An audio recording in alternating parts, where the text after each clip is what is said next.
Malheureusement, il est interdit de manger dans la salle, donc je m'en excuse. Le beignet qui était prévu pour vous sustenter ne sera qu'à la fin de la projection, puisque notre partenaire était coincé dans les embouteillages et on n'a pu vous donner que la partie liquide du cocktail. Donc n'hésitez pas à réclamer votre petit beignet auprès de Iba, qui les a cuisinés pour vous à la sortie de la séance. J'espère que vous ne mourrez pas de faim d'ici là. Donc bienvenue dans ce cinéma qui m'est cher parce que c'est le quartier de ma fac des années 90 et je suis régulièrement dans cette salle. Et c'est une salle qui est devenue mon partenaire dès cette année pour diverses raisons. Et comme on est en retard, je ne vais pas m'étaler.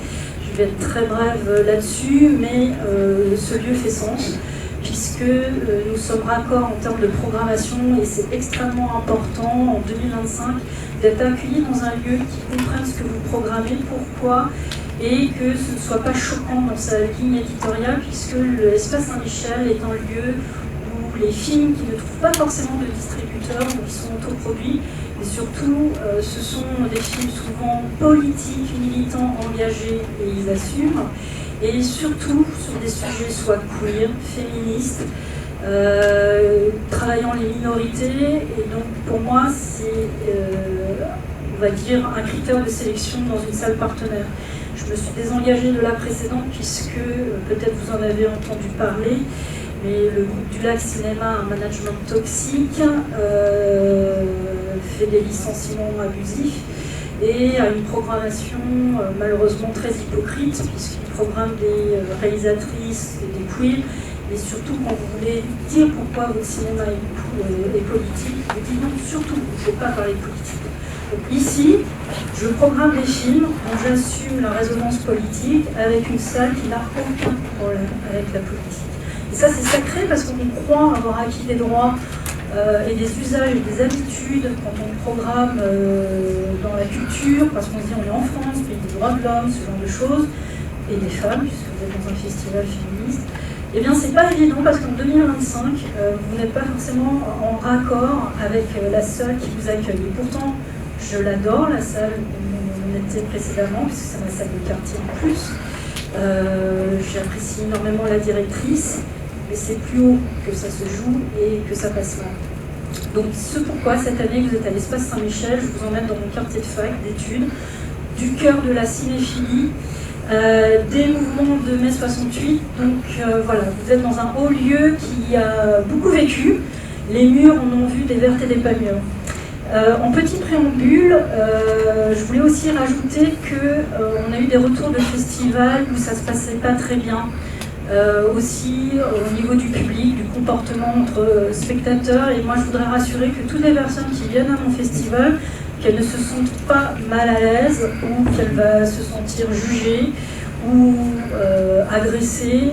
On est ici parce que justement le positionnement du festival, comme festival féministe qui lutte contre les violences sexistes et sexuelles, c'est de ne pas se prendre des petites réflexions déplacées, des comportements inappropriés. Et surtout à l'égard de mes invités, de mes intervenants, j'ai déjà vu des spectateurs très mal se comporter, et je vous dis tout de suite, moi je n'accepte pas qu'on coupe la parole aux intervenants. Normalement mon équipe de bénévoles vous a prévenu qu'il y a un petit avant-programme avant le long métrage. Souvent des spectateurs viennent pour voir directement le long métrage. Et si je fais ce festival, c'est pour vous faire connaître d'autres choses. Donc il y a toujours un avant-programme et j'ai déjà assisté à ce que des intervenants se fassent couper la parole, ou huer, ou chahuter. Et des gens les invectiver en disant on ne vient pas pour ça, on veut voir le film direct. Moi, pour moi, c'est hors de question. Si, malgré la longue attente que vous avez eue, ça vous dérange, vous avez le droit de retourner aux toilettes, faire un petit tour, fumer une clope, etc. Et je vous fais signe quand le long métrage démarre. Mais juste du respect aussi aux intervenants que j'accueille, parce que c'est compliqué. Vous le savez, le secteur de la culture est malmené, des grandes coupes budgétaires affaibli beaucoup de structures et de dispositifs. Et moi-même, n'ayant eu aucune subvention, c'est sur mes économies, les dons et les adhésions que se fait ce festival et la billetterie. Donc c'est pour ça que pour nous, il est primordial qu'il y ait le plus de billetterie, parce que moi, ça me permet de rémunérer des intervenants et de continuer à soutenir ceux qui font le lien entre les œuvres et le public. Ça, c'est sacré parce que c'est en danger. 2025, c'est le début de très grandes difficultés dans le secteur culturel. Et donc, je vous remercie d'être présent parce que par votre achat de tickets, votre présence ici, vous soutenez une salle, un intervenant que je vais rémunérer, une programmation que je vais soutenir avec des films inédits, projections uniques en France, première française. Je voudrais remercier tout d'abord dans mon équipe la personne qui a le plus œuvré, enfin il y en a deux, Aline, qui a fait les sous-titrages des longs métrages indonésiens. Elle a accepté de le faire bénévolement, ce qui, pareil, n'est pas évident parce que c'est un métier qui est en crise à cause de l'intelligence artificielle et que j'ai été extrêmement chanceuse que Aline accepte de sous-titrer. Donc, pour moi aussi, quand je m'attaque à une culture, à un pays, je veux que vous ayez vraiment la traduction la plus proche en français de ce qui est dit dans le film et pas en passant par le sous-titrage anglais puisqu'il y a toujours de la déperdition. Donc pour moi c'est aussi extrêmement important que pour le public francophone qui ne comprend pas la langue du pays que j'ai sélectionné, sache que vous êtes vraiment au plus près, au plus pur de ce que se dit dans les dialogues.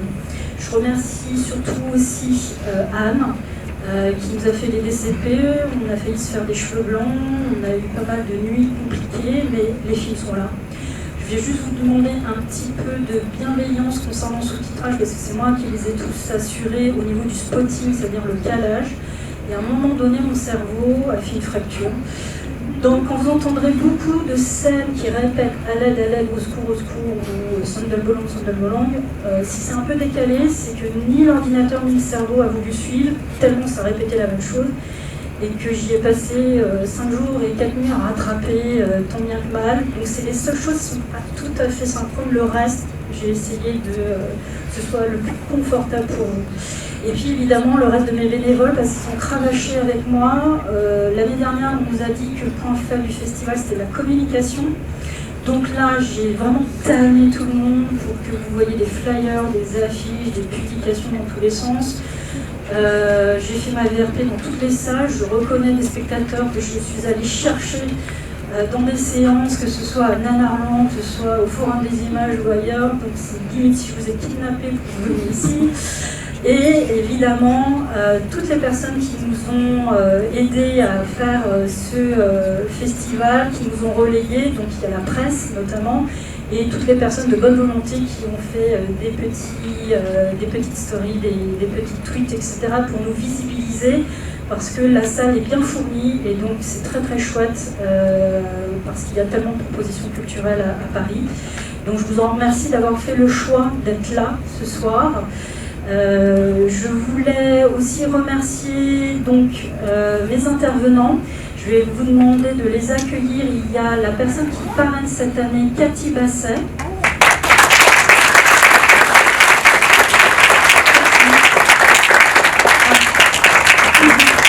Elle est parmi vous. Vous la verrez mieux demain, si j'ai bien compris. Elle reste discrète ce soir.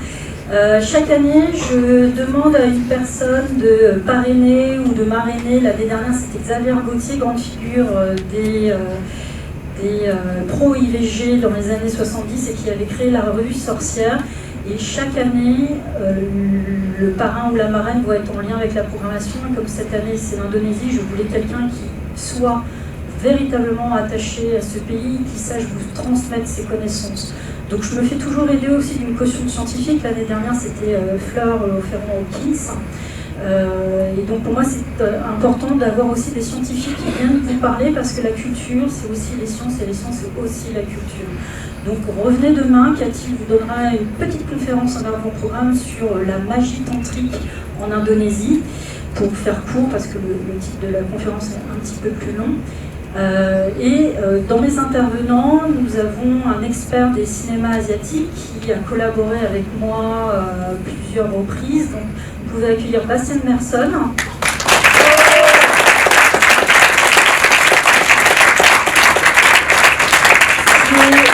Réalisateur notamment du documentaire Garuda Power, que je vais vous faire gagner ce soir grâce à la petite tombola. Donc sortez bien vos tickets de tombola. Je suis en train de me rendre compte que les cadeaux sont là-haut, donc ceux qui ont gagné surtout, réclamez-moi bien vos cadeaux. Et la troisième personne invitée, c'est Laura Nassir-Tamarin, qui est l'une des réalisatrices des courts-métrages et qui a eu la chance en termes d'agenda de pouvoir cumuler sa présence ce soir au festival et un autre projet parce qu'elle est en Angleterre. Donc c'est vraiment un coup de chance que nous l'ayons. Donc je veux bien que vous l'applaudissiez.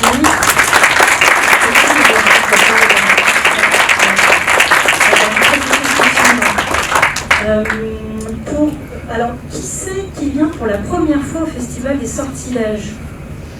Ah oui, oula, oui. Oui, il y a eu du renouvellement. Merci d'être là. Donc, du coup, de renouveler les publics, ça fait chaud au cœur. Le positionnement du Festival des Sortilèges, c'est parce que là, ces 10 dernières années, il y a en fait une croissance des spectacles, des publications et de productions culturelles et artistiques autour de la figure de la sorcière, et que ce qui m'avait paru encore plus flagrant de ce phénomène comme symbole féministe du XXIe siècle, remouliné avec d'autres injonctions, c'est que ça vienne vraiment aussi maintenant dans les arts performatifs. Avant, c'était les arts visuels, les arts littéraires. Donc on a une énorme production autour du motif de la sorcière. Mais là, ce qui m'avait frappé, c'est d'avoir des spectacles. Et je me dis, il se joue mais vraiment quelque chose là, dans les années 2000, autour de la sorcière. Et qu'est-ce qui se passe vraiment? Donc des nouveaux féminismes, on a acquis depuis le mouvement MeToo. Et donc je m'étais dit, ce serait bien d'y consacrer un festival et de pouvoir vous faire faire un tour du monde chaque année, un nouveau continent, un nouveau pays. L'année dernière, c'était une inauguration avec le premier film sur les représentations ex-scène de Benjamin Christensen, suédois, qui avait fait un docu-fiction sur les aliénés qu'on traitait de sorcières. Et je voulais programmer en avant-première Wicked. Vous allez me dire, pour le cinéma, Raissa n'est pas du tout le bon endroit. Mais c'était le dernier qui traitait de la figure des sorcières. Mais le film était toujours en post-prod, pas fini. Et donc j'ai choisi un autre film du catalogue d'Universal que j'adore, qui est The Witch de Robert Eggers. Et ça tombait extrêmement bien, puisque c'était l'actualité d'Anya Taylor-Joy avec Furiosa à Cannes, et l'annonce de Nosferatu, le dernier long-métrage de Robert Eggers. Donc ça faisait une double actualité du premier rôle féminin et du premier long-métrage du réalisateur. Donc là, cette année, vous êtes dans le premier focus. L'Asie, pourquoi et surtout l'Indonésie. Donc déjà, c'est 75 ans d'années diplomatiques entre nos deux pays, France et Indonésie. Mais pour moi, je ne suis pas là pour cautionner les dictatures de nos pays respectifs. C'est juste que je m'étais dit, quand on parle Asie, en top of mind, tout ce qui vient en tête, c'est le Japon, la Chine, Hong Kong, la Corée, et rarement l'Asie du Sud-Est. Il y a une espèce de condescendance, de mépris. C'est comme ça que moi, je le reçois, hein. C'est pas ce que je dis de vous. Mais j'ai toujours l'impression que l'Asie, c'est une portion congrue, vraiment fixée sur l'Extrême-Orient, alors que c'est extrêmement vaste, il y a des cultures très riches, et qu'on ne parle pas assez souvent des autres pays, et que je voulais visibiliser une partie du globe qu'on ne connaît pas forcément, ou pour lequel on a des clichés essentialisants, exotisants, fétichisants, et que je voulais qu'on aille au-delà de ça. Aussi de vous proposer des choses qu'on ne sélectionne pas pour la simple et bonne raison. Quand on parle d'Indonésie, c'est surtout des spectacles musicaux et dansés, et je voulais vous montrer autre chose que les Indonésiens aiment, pour qui c'est un kiff, c'est un film popcorn, voilà, ils aiment les films d'horreur, ils savent faire de l'horreur, donc j'avais envie de vous montrer quelque chose qui sorte de ce qui est sélectionné en festival classique, c'est-à-dire soit du drame, du mélodrame. On sort rarement de ces genres-là, on ne s'essaie pas d'autres genres. Et moi, j'ai envie de prendre ce risque avec vous, de vous faire connaître des films que vous ne verrez pas ailleurs.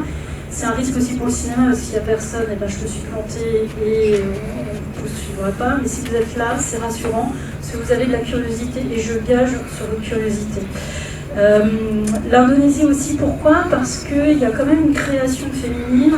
Mon festival, même s'il joue sur le motif de la sorcière, vous en convenez, vous en êtes aperçu tout seul, c'est que ces productions sont massivement masculines à la production et à la mise en scène. Et donc, pareil, je fais ce petit pas de côté en surpondérant sur les réalisatrices Et donc je consacre une partie du budget pour acheter des droits de projection, pour mettre en avant la création émergente féminine, puisque 99,999% des films sur les sorcières sont faits par des hommes. Pas qu'ils fassent moins bien ou mal les films, c'est juste pour vous dire que j'essaie de rééquilibrer à ma façon de la visibilisation de réalisatrice, et ça passe par les courts-métrages, et ce pourquoi aussi je ne fais pas une compétition qui pourrait me soulager financièrement, parce que quand vous êtes en compétition, vous avez accès aux films gratuitement. Pour moi, c'est pas ça l'enjeu, c'est que justement je soutiens la création féminine, donc même si c'est pas des énormes sommes, je veux que mon festival, s'il doit dépenser de l'argent, c'est pour des productions de réalisatrices. Donc il y a toujours une partie du festival qui est consacrée au court-métrage féminin. Vous allez en voir deux ce soir. Et je suis très contente, donc du coup je vous ai annoncé la présence de Laura, elle va pouvoir vous présenter. Et puis, pourquoi j'ai créé ce festival, c'est que vous en êtes rendu compte avec le phénomène MeToo. Il y a eu une libération de la parole sur les violences sexistes et sexuelles, mais elle ne se fait pas pour toutes, et pour celles qui sont concernées en termes de personnes, agressées hommes ou femmes, il est quand même toujours dur en fait, de témoigner. Et ce que j'avais expliqué l'année dernière, c'est que ce festival était là pour enclencher un déclic parmi nous. Si vous avez dans votre entourage des proches, que ce soit votre famille, des amis, des collègues, vous voyez que le comportement a un peu changé, elle s'est renfermée, elle est un peu déprimée, elle a un comportement inhabituel, n'hésitez pas à lui tendre la main, à lui poser la question, t'as besoin d'aide, tu veux qu'on en parle. Et bien des fois, ça peut déclencher une démarche qui est extrêmement dure pour la personne qui a été agressée, de pouvoir se livrer. Et ça peut déjà commencer par ça, en fait, la libération de la parole. L'anecdote que je cite, c'est que j'ai été témoin d'une agression dans le métro, enfin la suite d'une agression, mais je n'ai pas vu qui avait agressé la personne. J'ai proposé mon aide à la personne qui pissait le sang. Elle a refusé 2 fois mon aide, je voulais l'emmener à l'hôpital. Et pareil, je ne voulais pas être moi-même violente en insistant trop de fois. Donc au bout du 2e refus, bon, j'ai laissé tomber, mais j'étais extrêmement frustrée. Et dernièrement, un couple avait suivi et m'avait demandé mais qu'est-ce qui s'est passé, parce qu'en fait, elle avait eu toutes les dents devant péter et elle pissait le sang. Et je me voyais pas la laisser partir comme ça dans la nuit, il était 1h du matin, et la laisser comme ça alors que l'hôpital était juste à la sortie.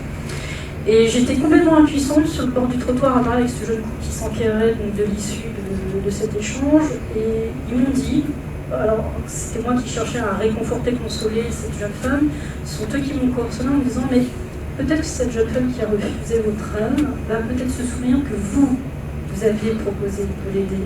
Et que rien que ça va la faire réfléchir. Et que si elle a refusé maintenant, peut-être qu'après, elle ira à l'hôpital, elle demandera de l'aide, mais elle sait que quelqu'un l'a vue en situation de détresse. Elle n'a pas été seule. Ça, c'est la mission officielle de mon festival. Il y a toute une page sur le site festivaldesortilèges.fr, il y a une page qui s'appelle VSS, où je mets tous les outils, autant pour les personnes agressées que pour les personnes qui agressent, de la prise de conscience de l'emprise, de la prise de conscience de la violence physique et verbale, et comment travailler dessus, et surtout dire que c'est quand bien même un festival féministe, je ne suis pas misandre, je ne suis pas contre les hommes, nous ne sommes pas les uns contre les autres, nous coexistons. Je ne veux pas que les femmes et les hommes soient des ennemis, se méfient entre eux. C'est extrêmement triste de voir des comportements qui poussent aux extrêmes la séparation des genres et des sexes.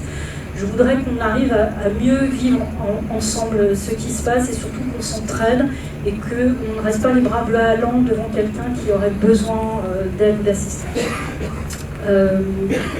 Pour aussi vous dire, et finir, puisque je vais passer la parole à mes invités, maintenant que j'ai dit tout ce que j'avais à dire, c'est qu'en termes de tombola, vous avez un petit ticket, voilà. Et ben voilà, la personne en charge de la tombola arrive. Je vais lui demander de tirer alors 2 tickets au sort, parce que j'ai un DVD, un Blu-ray de Garuda Power à vous faire gagner. Si celui qui gagne le Blu-ray a un lecteur DVD et vice versa, n'hésitez pas entre vous à échanger le cadeau. Comme ça, celui qui a le lecteur Blu-ray pourra lire le Blu-ray. Mais je vais pareil démocratiser le cadeau. ne pas offrir que des Blu-ray. Donc je vais demander à Adila de tirer au sort 2 numéros. J'espère que les numéros sont bien lisibles. 83.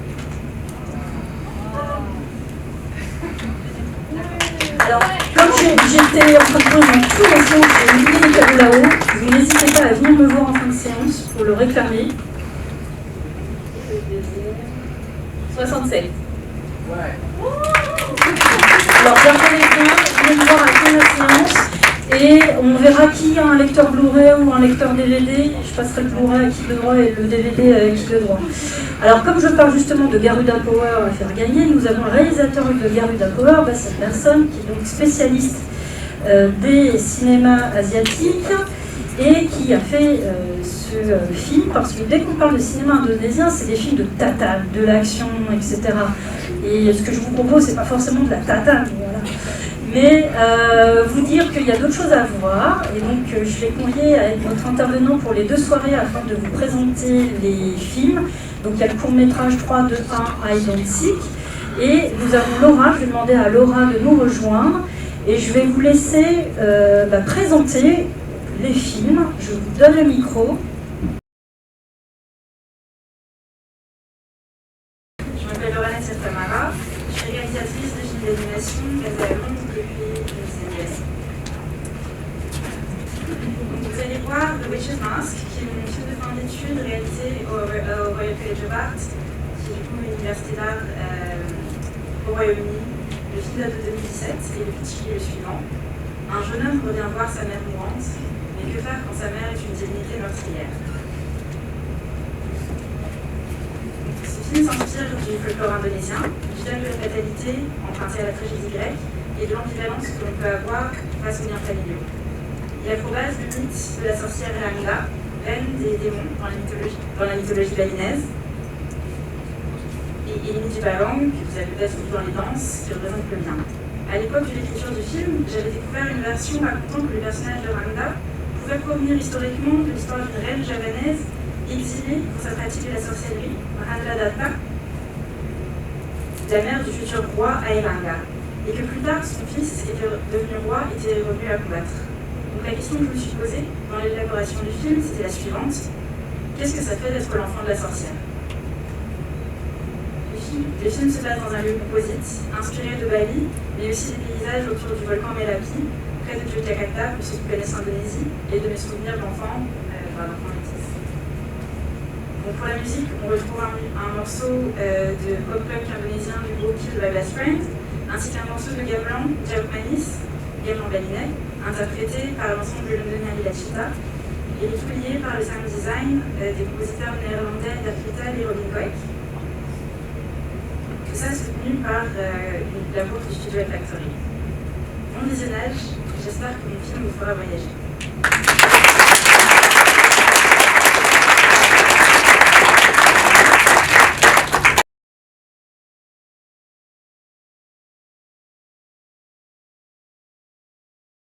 J'en ai pour 3 minutes d'introduction.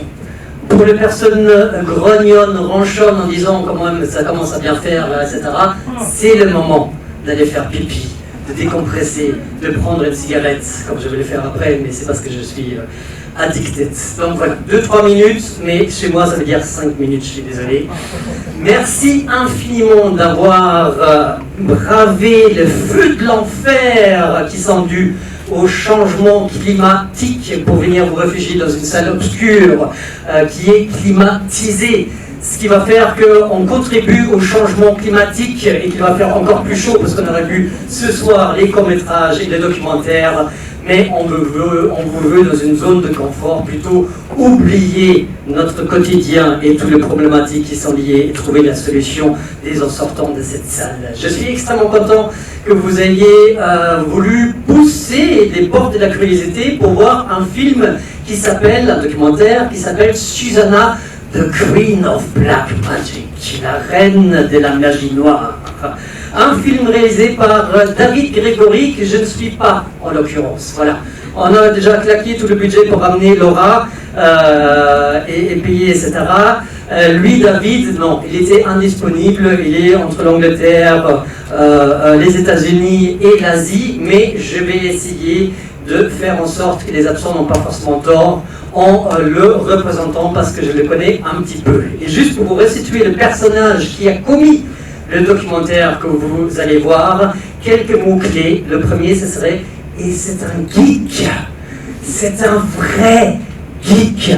C'est lui qui était toujours marginalisé à l'école parce qu'il voyait tout le film que les autres ne voyaient pas. C'est lui qui jurait par des films comme Bruce Meyer. Non, je ne devrais plus prononcer son nom. C'est lui qui cherchait des films dont même Tarantino n'en avait pas conscience. Et à un moment donné, il a dit « Je suis tellement fauché à force d'avoir acheté des VHS à son époque. » C'est qu'il a dit « Je vais créer une société de distribution pour montrer le film que personne n'a jamais vu et que Tarantino voit enfin le film qu'il ne connaît même pas. » Voilà, ça donnait Blue Underground, ça a duré quelques années et c'est totalement planté. Mais il a récréé notre société et bien lui en prend parce qu'elle s'appelle Severin Films. Et pour les quelques geeks dans cette salle, peut-être que c'est un véritable hôtel. C'est un peu le Carlotta, que dis-je, le Criterion pour tous les fans des films dont on n'a même pas conscience. Severin Films. Voilà, il en distribue vraiment beaucoup et à ses heures perdues, il fait des petits bonus, il fait des petits documentaires plus ou moins longs. Il en a réalisé plus de 300 à ce jour. Parfois c'est plus court, parfois c'est plus long, comme dans le cas de Susanna que vous allez voir, mais il les met la plupart du temps sur ses propres DVD et Blu-ray à sortir d'une pierre deux coups. C'est pour ça qu'il y a une vraie plus-value à acheter ces DVD et qu'il peut augmenter le prix parce que vous n'avez pas seulement le film que vous n'avez jamais vu encore, mais en plus ces bonus qui sont absolument excellents. Voilà. Il a fait notamment... j'en oublie le titre tellement ils sont longs. Flesh... Ça c'est le plus facile, je m'étais réservé à la fin justement pour la redescente, etc. Ça c'est le plus facile. Non, il a fait un film qui s'appelle Flesh and Blood, The Real Life and Ghastly Death of Al Adamson. Voilà le titre que vous ne pouvez jamais mettre dans un catalogue quand vous êtes programmateur de festivals de cinéma comme moi. Et parfois, il fait aussi des films comme Enter the Clones de Bruce Lee, qui parle en très gros de la Bruce Exploitation, tout le film où il y a Bruce Lee sur la jaquette, mais jamais dans le film. Voilà, vous avez Bruce Lee avec L-I, L-E-H, L-E-A, etc. Extraordinaire documentaire. Et dans le milieu des geeks, nous adulons David Gregory, le réalisateur du documentaire que vous allez voir, et on lui a donné un surnom. C'est l'homme qui murmure aux oreilles de ses sujets. Voilà. Pas parce qu'il ressemble à Robert Redford, absolument pas, mais parce qu'il a ce don, ce talent de faire, de murmurer à l'oreille des gens qui ont toujours dit « Non, je ne céderai jamais le droit pour qu'on sorte un jour ce film. Non, je ne dirai jamais toutes les anecdotes que je peux vivre dans les années 50, 60 et 70. » Eh bien, ces personnes-là passent 5 minutes avec David et lui donnent les droits pour qu'ils sortent leur film. Et leur racontent toutes les anecdotes. Et pour avoir vécu moi-même 6 mois à Jakarta, avoir fait un documentaire, il a dû murmurer énormément aux oreilles des Indonésiennes et Indonésiens, parce que j'ai eu un mal chien, un mal fou, pourquoi je dis chien? Bon, bref, un mal fou pour tirer les informations des Indonésiennes et Indonésiens sur leur propre cinéma. Eh bien, lui, il a réussi, il a accouché, à lever un coin de voile sur Susanna Martha Frederica von Osch, autrement connue comme Susanna ou la Boris Karloff au féminin, ou la Barbara Steele à l'indonésienne, la Scream Queen, qui a fait une cinquantaine de films entre 1958 et 2007. Voilà qui est une référence. Je ne vous dirai pas plus sur Susanna, parce que ce serait spoiler le documentaire, et vous voulez voir qui est Susanna, etc. Juste pour justifier ma présence sur scène, pour avoir vécu 6 mois à Jakarta et avoir fait un documentaire sur le cinéma d'action indonésien, toute personne que j'ai pu interviewer, plus ancienne ou plus jeune, m'a parlé de Susanna. En tant qu'actrice d'un certain cinéma dit de genre d'exploitation, ce qui ne veut rien dire, mais au-delà en tant que personne. C'était au-delà d'une diva, c'était une déesse immortelle. Vous allez la découvrir, mais par rapport à des anecdotes qu'on m'a racontées à moi qui ne sont pas dans le film, il était des réputations qu'elle buvait le sang de chauve-souris pour garder beauté éternelle. Voilà. Elle apparaissait en tant que fantôme à toute personne qui l'avait maltraitée sur un tournage. C'est un symbole avant l'heure du féminisme. Elle est extraordinaire. Et c'est ça ce qu'on va voir en documentaire. On va voir plein d'extraits de plein de navets, nanars, des films auxquels on ne croit pas dont vous allez rire, mais au-delà, on va découvrir une femme et chose extraordinaire, et c'est pour ça que tu as fait très bien de sélectionner ce film au Festival des Sortilèges. On va en apprendre sur un tout petit peu la politique de ce pays. On n'aurait pas pu le passer chez Sophie Dulac, non. On va apprendre un peu plus sur le cinéma, la culture et la richesse de l'Indonésie, cette belle inconnue, un pays que j'ai adoré, adulé, que je porte foncièrement dans mon cœur et que David Grégory va aussi vous apporter. Et ça, c'est chouette par les temps qui courent. Belle, belle, belle séance.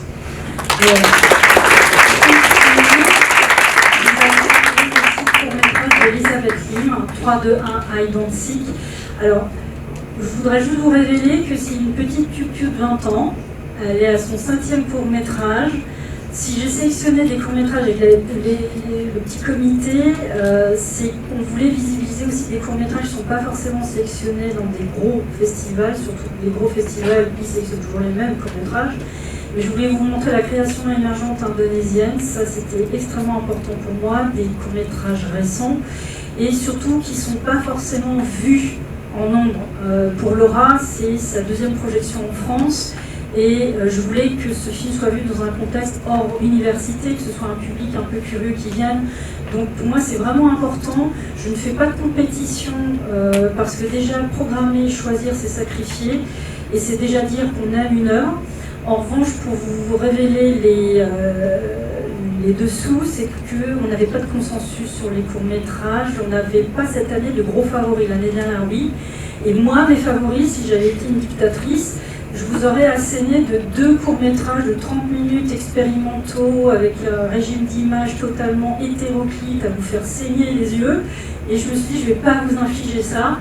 Donc j'ai essayé d'être généreuse avec mes autres programmateurs de courts-métrages qui m'ont donné aussi des... C'est pour ça que je remercie Aline, c'est qu'elle nous a donné aussi des billes, des choses que nous, occidentaux, ne voyons pas forcément tout de suite, mais comme elle a la culture indonésienne, elle nous a aiguillés, donc je me suis dit, ah, ce serait bien de voir le court-métrage d'Elisabeth, parce qu'elle va vous parler de comment on travaille la peur, les légendes, comment ça infuse dans les croyances populaires, et puis aussi parce que je ne veux pas de compétition pour re-hiérarchiser une concurrence entre les réalisatrices. Donc pour moi, il était important de mettre un peu dans tous les goûts, et parmi le comité, il y avait Lorraine, et elle voulait absolument, c'était apparemment son coup de cœur, donc je me suis dit, je vais lui offrir ce coup de cœur dans la programmation aussi. Donc vous avez de l'animation. On ne voit pas non plus souvent d'animation hors festival dédié. Et pour moi, c'est important parce que pour moi, ce n'est pas un genre l'animation, c'est une technique de mise en scène. Vous pouvez faire de l'horreur, vous pouvez faire du drame, de la comédie musicale aussi en animation. Donc je suis un peu fatiguée d'entendre que le cinéma d'animation est un genre en soi. Non, c'est une autre technique de mise en scène, c'est laborieux, c'est fin, et c'est surtout qu'on construit son imaginaire de zéro. Là, pour le coup, on vous crée tout de A à Z. Et moi, je trouve ça magnifique parce que c'est un engagement créatif extrêmement investi, et je suis toujours admirative des personnes qui veulent faire de l'animation parce que c'est du boulot. Des personnes qui ne veulent pas avoir faire à l'IA, par exemple. Ou pareil, l'affiche que vous avez. J'ai voulu embaucher un illustrateur, je ne suis pas passée par l'IA. Parce que pour moi, il faut vous montrer des artistes, il faut vous montrer des choses qui se fabriquent par l'humain. Nous sommes des humains ensemble dans une salle pour une soirée. Et je voudrais que vous voyez la créativité sous toutes ses formes. Donc pour soutenir le festival, n'hésitez pas à vous abonner à nos réseaux sociaux, à faire des petites photos, vidéos, des soirées, en parler, nous taguer, dire combien c'est bien, formidable, etc. Je compte sur vous, et surtout à revenir demain soir, parce que si vous allez aimer ce documentaire de la vie romanesque de Susanna, Vous allez être extrêmement touché de plein de façons différentes par Sandra Bullock demain soir. Vivement, je vous le recommande. Venez demain soir. C'est la première française du film, c'est une version restaurée. On vous le vend comme un film fantastique, horrifique. Les sujets sont un peu durs. Il y a des séquences qui sont burlesques, un peu grotesques, il y a un peu de tout. Là, vous allez en avoir pour votre argent. Il y a de l'action, il y a de la romance, il y a du mélo, il y a de l'horreur, de fantastique. Qu'est-ce qu'il y a encore d'autre? Il y a plein de choses. Bref, c'est un film, il n'y a pas de temps mort, on ne s'ennuie jamais.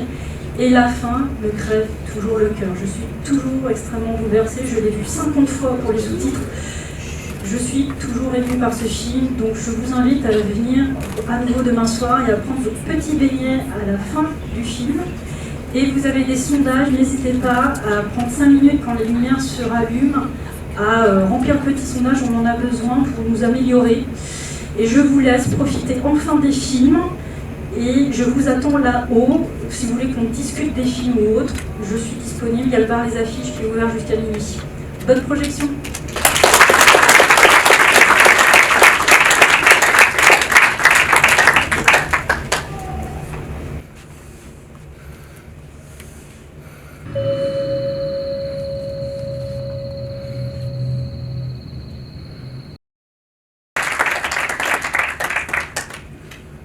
Halo semuanya, perkenalkan nama saya Elizabeth. Saya adalah direktur dari film 321 Sembunyi Jangan Cari. Pada video ini saya ingin mengucapkan terima kasih yang sebesar-besarnya kepada pihak festival yang telah memberikan kesempatan pada saya dan Desember Seventy Pictures untuk menayangkan film pendek kami. Pada kesempatan ini juga saya ingin menceritakan sedikit mengenai film saya.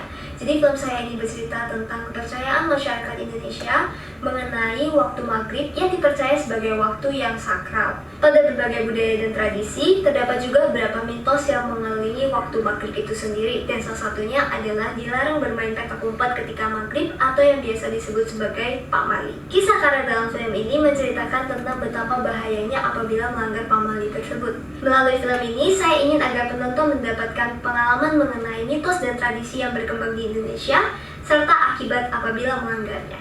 Terima kasih.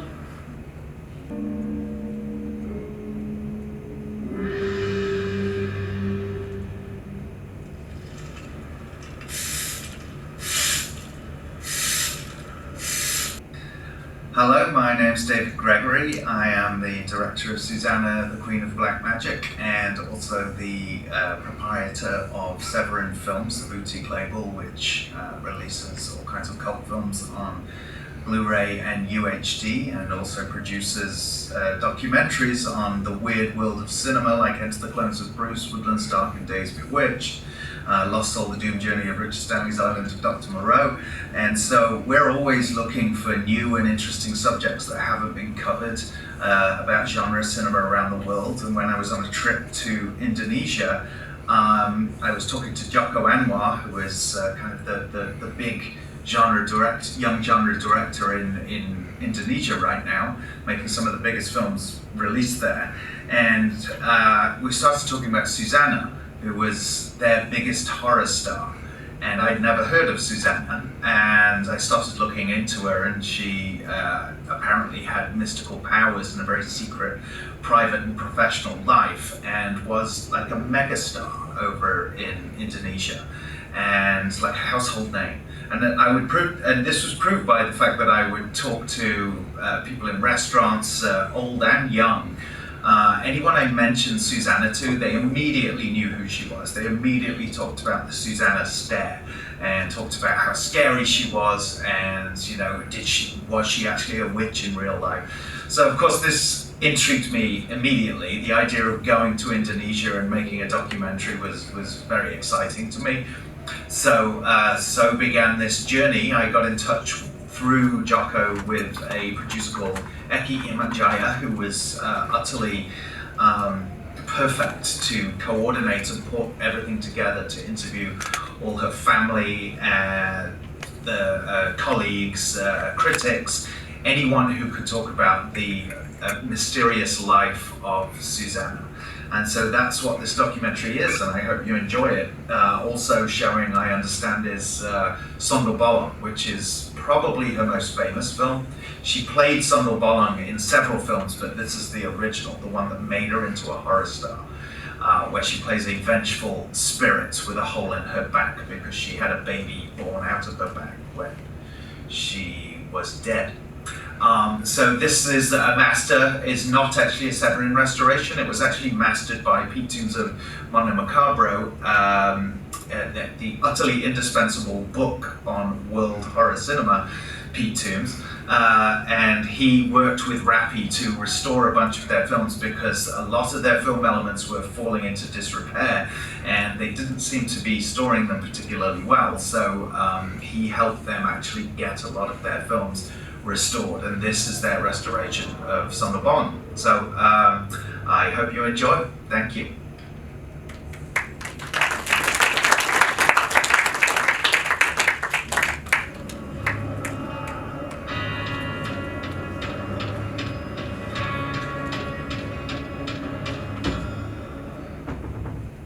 Kalau misalnya kita berbicara tentang film horor dunia ya, kita kenal nama-nama yang sangat identik dengan film horor seperti Boris Karloff, Vincent Price, Bela Lugosi.